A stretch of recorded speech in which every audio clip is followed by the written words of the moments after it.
President Joe Biden is hoping to make some prescriptions less costly for millions of seniors. Today, the administration unveiled a list of 10 popular drugs whose high prices Medicare will now be able to negotiate down. Our Washington Bureau Chief Alex Cameron following the story.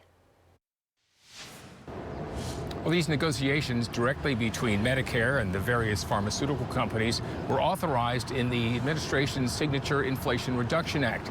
Republicans and the drug makers themselves oppose the plan, but the president says there's nothing more important for the American people. We pay more for prescription drugs than any other major economy in the world. The same drugs made by the same companies cost more in the U.S. According to federal data, the average out-of-pocket cost last year for Oklahoma Medicare enrollees taking Eliquis, Jardiance, and Xarelto was $459, $349, and $494 respectively.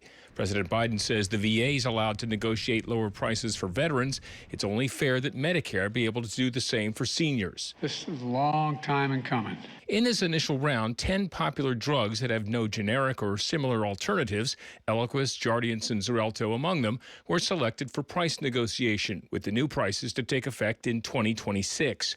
Numerous drug makers have sued to block the plan, saying it won't be a true negotiation and that this is government overreach. Can I tell you what this looks like in real life? In arguing against passage of the Inflation Reduction Act last year, Senator Langford said this particular feature would discourage drug makers from innovating and looking for multiple uses for an effective drug. Because if the drug gets too used, then it falls into this new negotiation category.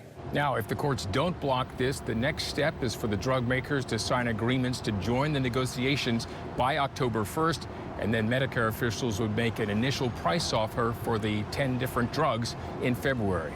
In our Washington Bureau, I'm Oklahoma's own Alex Cameron.